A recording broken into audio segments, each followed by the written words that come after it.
What up? What up? Welcome to the Athletic Hockey Show. This is the summer edition. I am Sean Gentille with another edition of How to Fix. It's our summer series where we check in on some of the more, let's call them underachieving teams in the NHL. These are the guys who are desperately trying to get back in the playoff conversation. 10 teams being profiled overall. Today, we're taking a closer look at the St. Louis Blues with our man, Jeremy Rutherford.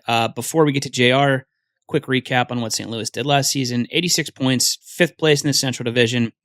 That means they missed the playoffs by 4 points, which was a step back from 24-25.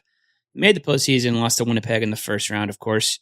Overall, this is a team that's only advanced past the first round once since they won the Stanley Cup back in 2019, which is, frankly, the sort of thing that suggests that some sort of reset is necessary. And the Blues got down that road over the last couple months. We'll talk about the biggest on-ice move later, which is, of course, sending Jordan Binnington to the Capitals. But, JR, let's look a little bigger picture to start here with the front office shift. Alex Steen became the general manager on July 1st. Doug Armstrong moves upstairs. He's the president of Hockey Ops now. Has the dynamic between those two gone according to plan thus far from your chair? Yeah, I think so. And this isn't, I don't think, something that's common throughout the NHL year after year after year. It's something that's referred to as like a GM in waiting or a coach in waiting. The Blues actually did this back in 2008 to 2010. Doug Armstrong was the GM in waiting for 2 years behind Larry Plow. Got a real good feel for the organization, came in 2010 officially, Sean, and has been on a 16-year run that just came to an end. So I'd say that was pretty successful with a Stanley Cup. At one point, he brought in a coach in waiting, Mike Yeo, to take over for Ken Hitchcock, and that did not go as planned. And so Doug Armstrong, he really felt that this is the best way to go. The organization needed a fresh voice. He felt like Alexander Steen would be that guy. And so 2 years ago, there was a press conference saying that he would take over in the summer of 2026. We had that press conference a couple weeks ago. They've now gone through a free agency, a draft, and a couple trades here that we'll talk about. And as far as it going according to plan, from the outside, it looks like it has.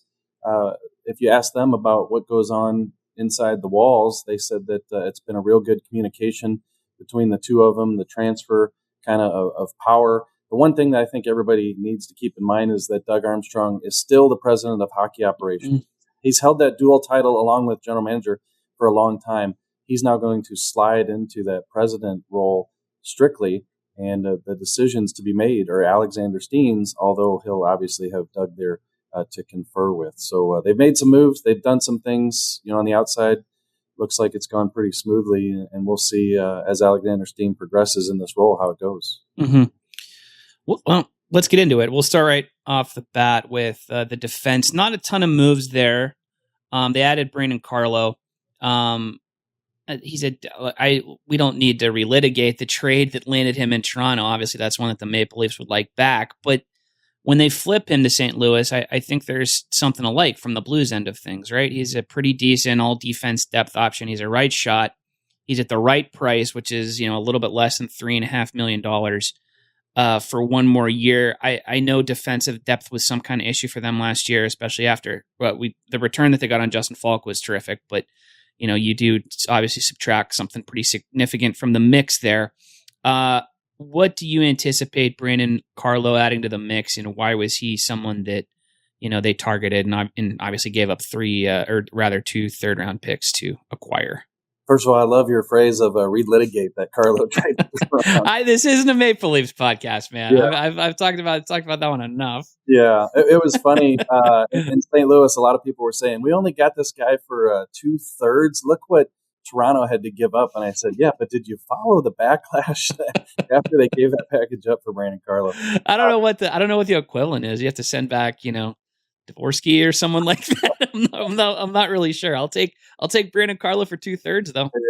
Yeah, definitely. And so I think he fills a need for sure. And I always say keep in mind that Brandon Carlo played for Jim Montgomery in Boston, so there's a relationship there. The Blues have a situation where they have a first-round draft pick from a couple years ago, Adam Juracek, who could be ready soon. If you don't add a Brandon Carlo, Adam Juracek at a young age might be forced into a third pairing role out of training camp.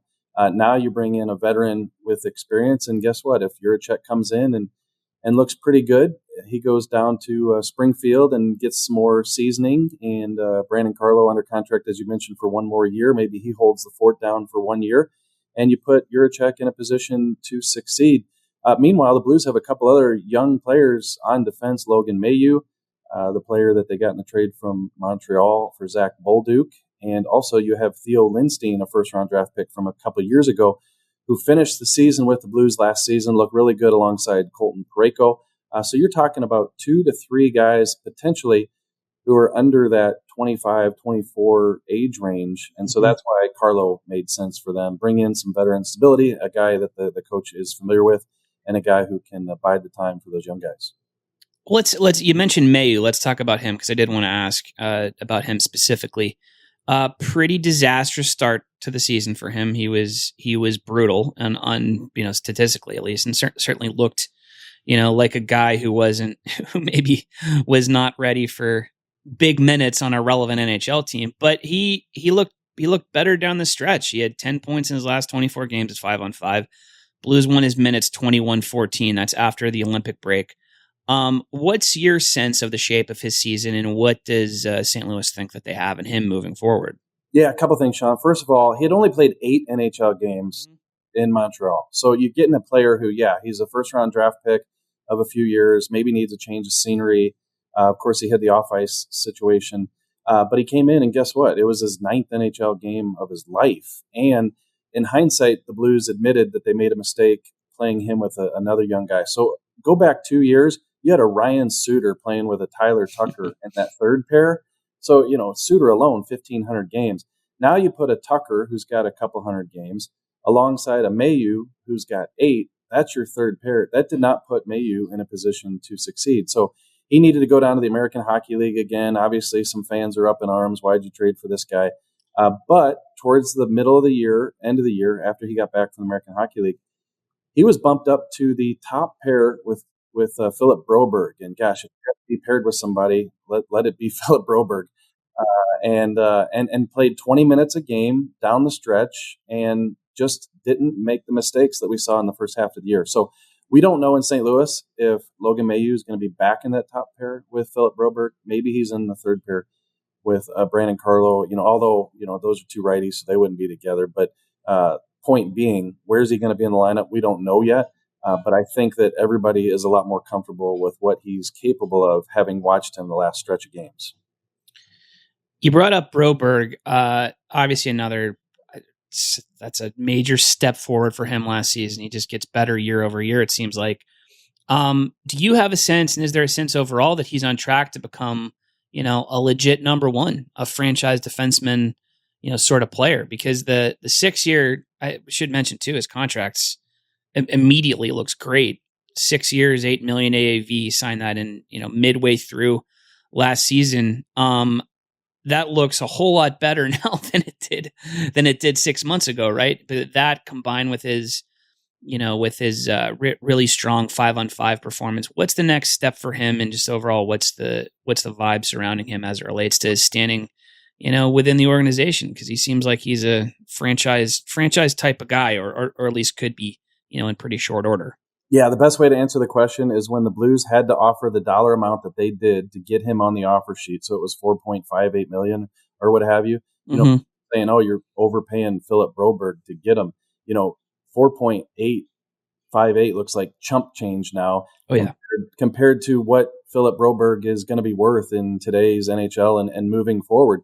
So the $8 million AAV on the 6-year deal is a tremendous contract for the St. Louis Blues. His progression in the past 2 years into being, a shutdown guy with some offense and a potential number one is legitimate. And just talking to some people around the league, talked to Chris Pronger about it, really likes him. The question is, can he become a true number one if he's not putting up 50, 60 points and he's helping on the power play? And that's a legitimate question. The only thing is the Blues had guys to run their power play, and they were really relying on Broberg to shut down the other team. So they didn't use him on the power play until late in the season. They moved him up there. They moved Cam Fowler out. Philip Broberg got some power play time. I think he's going to see power play time from day one this year, and then it's up to him to kind of ascend into that role. But I think he's got number one potential, but certainly the offense is going to have to come. Well, we know, you and I have both talked to Pronger about what makes a number one defenseman, right? And I tend to defer to him on that one. I think that his sense of that is better than anybody's. And point production is a big part of it, right? Like that's a box that you need to check. So has Broberg done that yet? Not necessarily, but there's reason to believe that he can. And I think a lot of it starts with, his position on the power play. So that is interesting to hear that, the plan, it sounds like, is to have him with a top unit, maybe straight out the gate, which is something we didn't see from him last year. Yeah. And one thing I want to point out is if you just watch 2 Blues games a year, and if you just look at the stats, you're going to say, okay, well, Broberg perhaps doesn't have the offensive ability that's going to allow him to get there. But if you watch 75 Blues games, or you talk to people, his skating level is elite. He loves to join the rush. He can cut to the net and create a scoring chance as well as any, top defending defenseman that I've seen. And I think it really will come for him. It's just going to be continuing to grow into that role and then having good players around him. Keep in mind, we're talking about playing with a Logan Mailloux last year. Mm-hmm. So he's had a lot of young Blues players around him. And as the Blues get older and they get more experience, that's going to help Philip Broberg. Yeah, we'll just throw 15 or 20 more points on the board for him just by virtue of being on the top power play, right? And then if that happens, seriously, then everything lines up in a more direct way. I wanted to ask about Colton Parayko. I think it's still, credit to him. It's impossible to ask about the Blues defense and not bring him up. He's a player who I think some people may have, expected to age a little bit differently than he has. He had another strong season last year. His defensive numbers were really good. What's your sense of the space he occupies for them? I guess this season specifically, but more generally, I mean, he's a big part of, he's obviously they had the trade that never was. So he seems like he's there for the long haul. And I think there's worse fates if you're the St. Louis Blues than to have Colton Parayko in the mix, even at his relatively advanced age. And I say this as a freshly 40-year-old man. Colton Parayko's not that old, but it's okay. We can talk about him in those terms. Yeah, I think the Blues just had some realistic conversations internally about these guys that are in their early 30s. Are they going to be able to help us in a few years when our younger guys grow into their roles on the team? And we feel like we're going to be a contender, whether that's 2, 3, 4 years from now. What is a 36-year-old Colton Parayko going to look at that at that point? And if we deem that he's not going to be in a position to help us at that point, why wouldn't they talk to Buffalo? Why wouldn't they try to, pull a top prospect defenseman out of the Sabres organization and a first-round pick and have that player grow with these younger players? And so you can't blame them for trying to make the move, but that's what no trade clauses are for the players. And I was not surprised at all that Colton Parayko invoked his no trade clause. He's tied to St. Louis in so many ways. He's been here his entire career. He's getting ready to climb into the top 1 or 2 all-time games played in the Blues organization. And so anyway, it looks like he's here to stay, at least for the foreseeable future. And I just told you about a guy, Theo Lindstein, a first-round pick from a couple years ago, who came up and looked good in a 20-game sample size. And guess who he was playing with? He was playing with Colton Parayko. So, just Colton Parayko being here from that perspective is going to help the young Blues along. So is he going to be here in 2, 3, 4 years? I don't know. But I do know that with him invoking that no trade, the Blues seem to recollect their thoughts on what they're going to do with him. And he's here for now. Yeah, and Parayko's signed to a deal that pays him $6.5 annually through the 2030 season. So there's, you mentioned what does he look like when he's 36 or 37? That's the age he's going to be when that deal runs out. So that's interesting. That's worth watching. But yeah, I think his season last year from the outside seemed like it was pretty good. We played a bunch of international hockey too over the last year or two as well. That counts for something. Time to move on to the forwards. This is the the area of attention for St. Louis in this past summer. First big move, we mentioned this at the top, sending Jordan Kyrou to the Washington Capitals for Connor McMichael, a first rounder, and center prospect Milton Gastrin. JR, we know Kyrou had a down season offensively, at least relative to where he was the previous few. But statistically, it seemed like he figured it out a bit as a 200-foot player.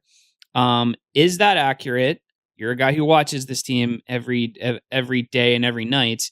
You look at Kyrou's number and you say, okay, it seems like maybe a light bulb went off as it relates to his 200-foot, responsibility. A, is that accurate? And B, just more generally, big picture, why is he no longer a St. Louis Blue? Yeah, all good questions, all fair questions. The easiest way I can answer it is that, yes, he became a better defensive player, which says a lot. He was a minus 38 several years ago and a plus 23 the following year. So he's definitely applied himself more defensively. Is he a guy that you trust, for sure, late in games? He's just not that guy. But he is better defensively. His offense, 3 seasons of 30-plus goals. He's sniffing the 40-goal mark. You feel like he's got that potential, and then, bam, 18 goals.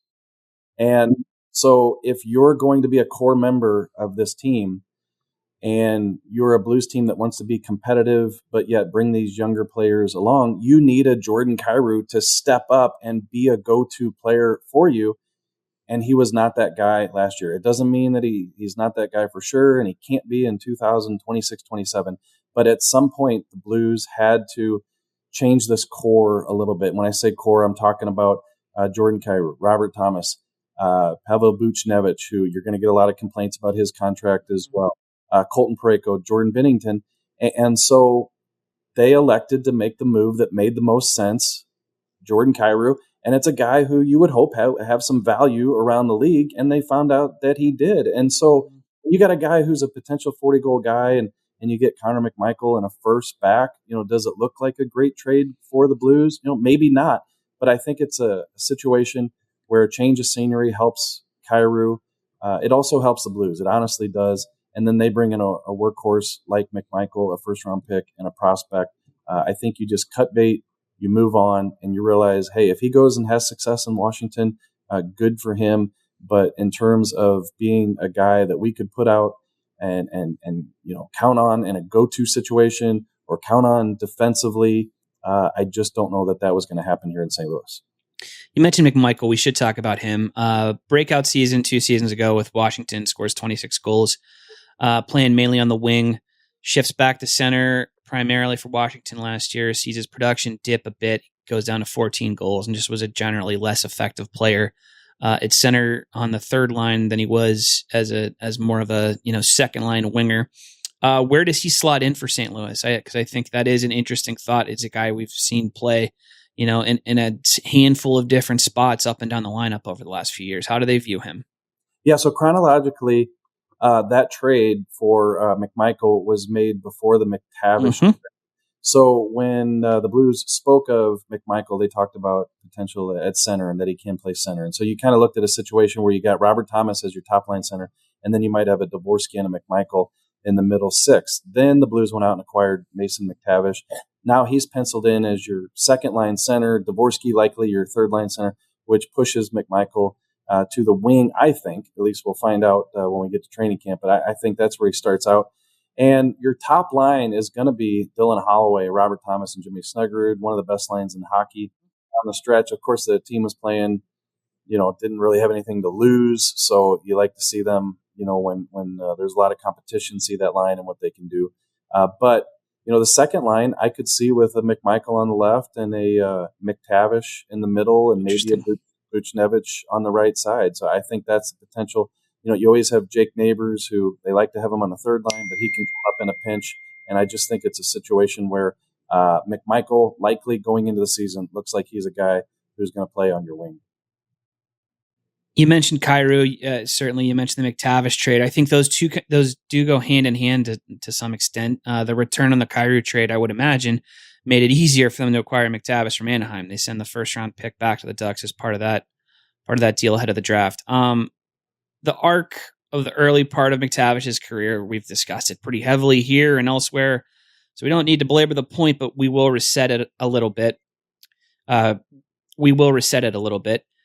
In a one-season span, he went from what looked like a long-term down-the-middle piece for Anaheim, signed a fresh contract ahead of last season, blah, blah, blah, to a third-line winger in the playoffs.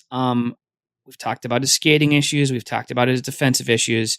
You said St. Louis views him as a second-line center, and I'm wondering what they see in this player, based on the last couple years that makes them believe that that's a slot he can fill for them long-term. Yeah, I think in trying to do their due diligence on Mason McTavish, they came to the conclusion that this is still a player who's just 23 years old, and he was a number 3 overall draft pick a few years ago. The Blues did bring in Greg Cronin, formerly of the Anaheim Ducks, who was Mason McTavish's coach in Anaheim.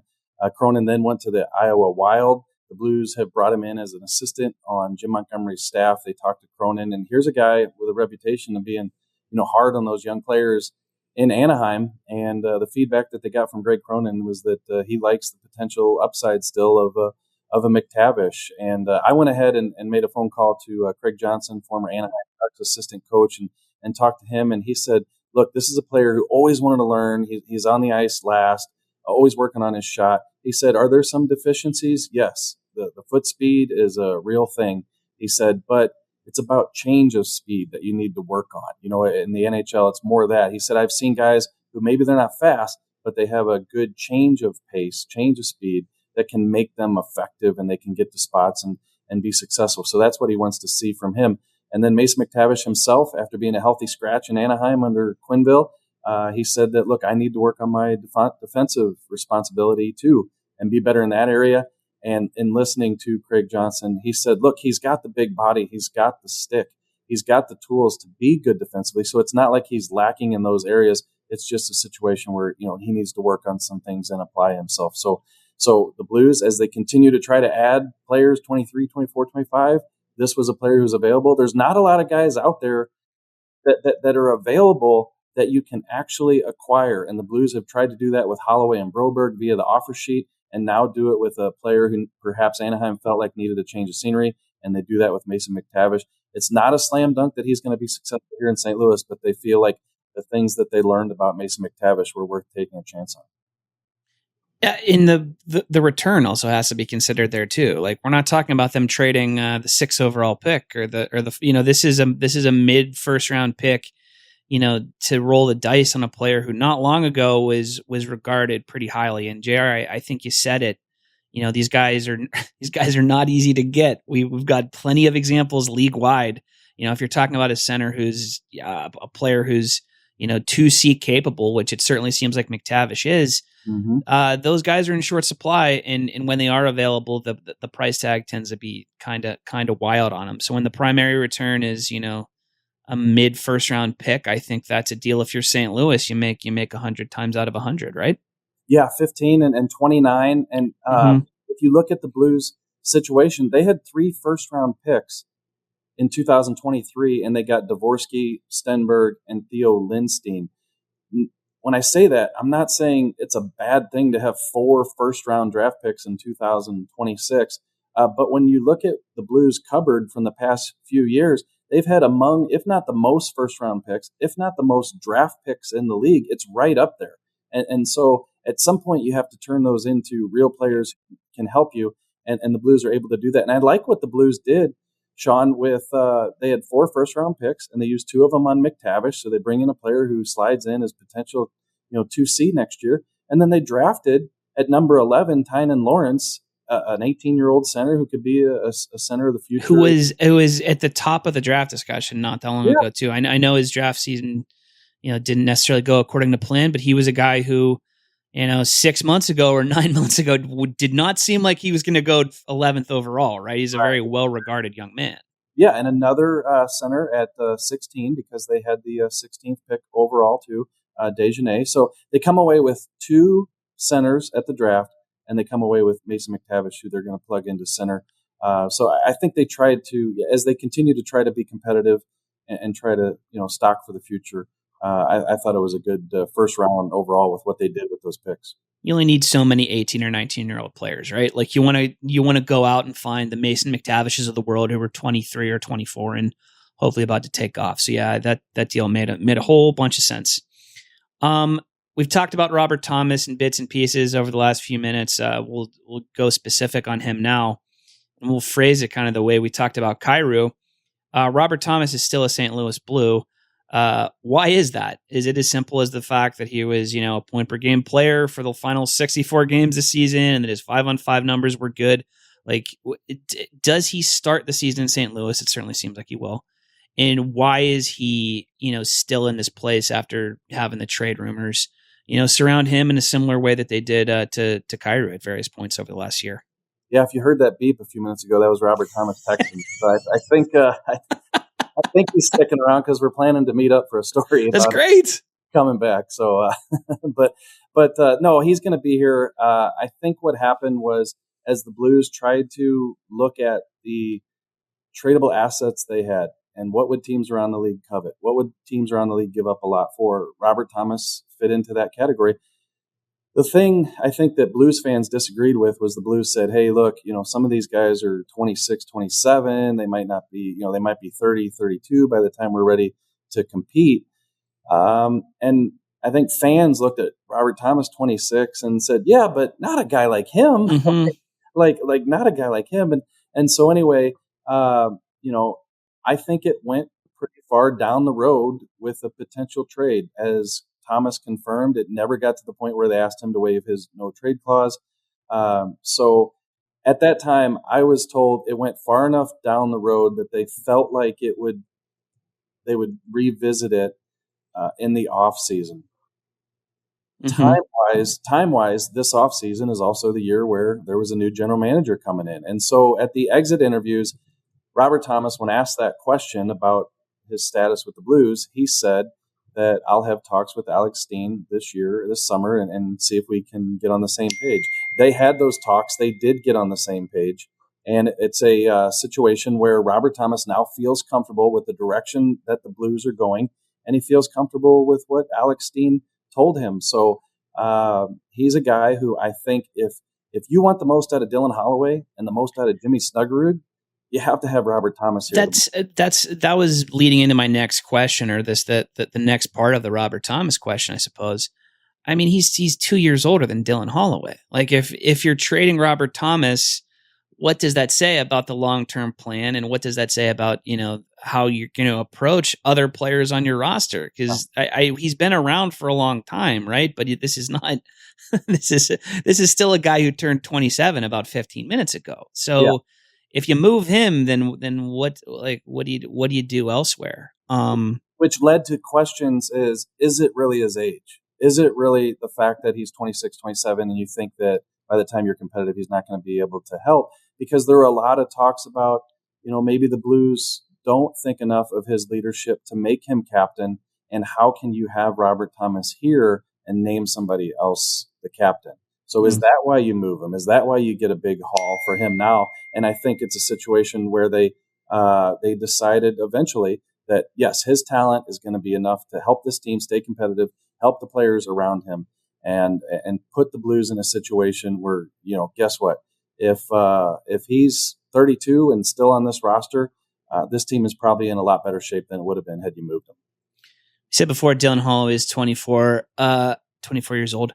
How realistic is it to think that when he is 26 years old or 27 years old, that he is their best player? I feel like there's a chance that he's tracking towards that. I know him and Thomas go hand in glove because they were so good as line mates last year. But man, he's shown so much in so many different phases of the game over the last couple of years that it's easy to imagine, us talking about this being the Dylan Holloway show in a few years. That's definitely a possibility. But our colleague, Scott Wheeler, I think, told it to me best. He said that Dylan Holloway does so many things, but there's so many hardworking, dog on a bone, coaches love things. It's not the flashy that is going to get noticed, where his face is going to be on TNT and ESPN when they're promoting the game. So I think he very well could be recognized as the best or one of the best players on the Blues, but I think you're always going to have a potential 80, 90, 100-point guy like Robert Thomas. Dylan Holloway is a player for hockey nerds, I think, Yeah. in a lot of ways. He's not going to have the crazy cross-seam passes that Robert... And this is not... I don't mean this is a knock on Robert Thomas, who's just an incredible playmaker, right? But his game translates in a little bit of a different way. So yeah, I that makes sense. That tracks. Time to move on to the goaltenders. Is this Joel Hofer's net at this point? I mean, my gosh, he had a 910 save percentage, really solid goals saved above expected numbers in 46 games last season. It doesn't matter which model you're looking at. I'm certain the sense here is that he's going to continue establishing himself as the unquestioned starter in St. Louis, I would imagine, right? Yes, for sure. He took over the role last year, Jordan Binnington. Because of his stats and the down year, he slid to that number 2 role. Joel Hofer is the guy of the future. I think he's shown the ability to be a number 1. Like, he doesn't look unfazed when he gets more starts or he gets a string of starts, or his play doesn't drop off, anything like that. So they've definitely made the decision that they're leaning in that direction. And now Jordan Binnington just has 1 year left on that contract that he signed several years ago. So the Blues have a great situation in that the league's going to play 2 more games. You need a tandem today more than ever. And you have a emerging young guy who's excited and eager to take over this top role. And meanwhile, you have a guy in Jordan Binnington who, after such a down year, is challenged and wants to prove his worth again in the league. And his contract's up, so he's going to want another contract. So he's going to be motivated to go out and play very well next year and support Joel Hofer. And if it leads to a trade next year, so be it. If not, he becomes a free agent. He could he get another contract here in St. Louis? If he does, it's to be a backup. It's a short-term deal. If he wants a longer-term deal and to be the number 1 guy somewhere, it's going to have to be because of strong play next year, which is going to benefit the Blues. Is this a situation where it's just better for both sides for Binnington to start the season on the roster? Because there was obviously a lot of trade smoke surrounding him. He was brutal last year, 873 save percentage, goals saved above expected. We're at the absolute bottom, pretty much regardless, again, of what model you look at. Very rough year for him. 1 year left on his deal, makes $6 million against the cap. Is that just where we're at with him? That the thought is, see what happens, maybe he plays his way back into, adds to his value, at least relative to where it was last season, and then you kind of revisit some of the trade stuff that circulated around him over the last couple months? Yeah, I think you can. The only thing is, I think people, even in Jordan Binnington's camp, I think people around the league, I think the Blues, I think everybody knows there can't be a ton of trade value in Jordan Binnington. Yeah. I always equate it to the used car. Even though it's got 180,000 miles on it, it means a lot more to you than it does to somebody else. So you're just not going to get a ton back. But meanwhile, you can use it for what it's for and what it's good at. And, I am not going to make excuses for Jordan Binnington for the way he played last year. But I will say that team-wide, this team, it was such a breakdown of everything defensively that they had to change the defensive system. Mm-hmm. Not just because of the goaltenders, because of the forwards, because of the defensemen. Down years for Fowler, for Parayko at times, for other guys. Mm-hmm. And the other thing is, you had a situation with Binnington where, after leading the team to the Stanley Cup, here we are a few years later, and now he's the Jake Allen who's got the Jordan Binnington coming to take his job. And then on top of that, you got Four Nations, you got the Olympic thing that you're trying to. A busy man. There was just so much last year. There was so much going on. So now he's had a chance to reset, reflect. I wouldn't be surprised if we see a Jordan Binnington who not reclaims the job, but a Jordan Binnington who comes in and says, "Hey, don't forget about me, guys." The used car analogy. That's what makes you one of the greats, my friend. All right.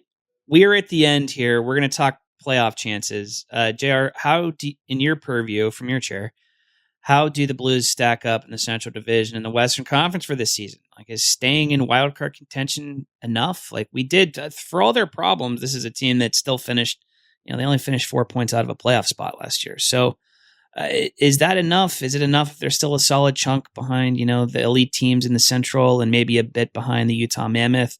Like, are we expecting more? Are we expecting less? What does success look like for them in 26, 27? Yeah, I think it's just a good play out of their young players and competing for a wild card spot. Like, I don't see any way how you can compete with the Colorado, Dallases, Minnesota. Utah's up and coming. They've taken a step above the Blues for sure. I know Winnipeg stepped back. Nashville had a kind of a tale of two seasons. So, I think that, hey, if the Blues miss the playoffs next year, I don't think that's the end of the world here in St. Louis.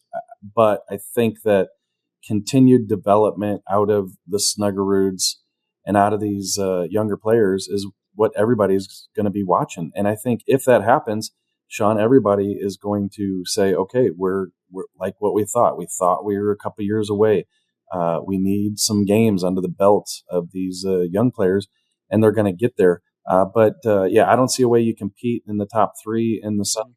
And just like going into the past 2 years, you thought that, okay, maybe the wild card could be a possibility. But look at these last couple of years. Everybody knew that was the end of kind of a run with certain players, like a Braden Shen, like a Justin Falk. The leaf has been turned. Now it's a different team, a different roster. They're counting on different guys. And you can't really predict what's going to happen because we don't know what to expect from a lot of these guys 26 years and younger. So we'll have to see. But I think that's what makes it exciting for the Blues fans here in St. Louis is that leaf has turned, and now there's some reason for optimism regardless of what the outcome is. It sounds like everything's pretty well calibrated there. Like, honestly, like I think expectations seem like they're set in the right place, and the roster's, better situated for 3 years down the road than certainly it was a bit ago. So they're interesting. I think, and if you're talking about, the Utahs and the LA Kings and those teams that were sort of in the churn when it came to the last wild card spot, man, I think the Blues are certainly a fascinating team to watch there. Thank you, buddy. And we're going to keep an eye on your work as always. We're going to keep an eye on the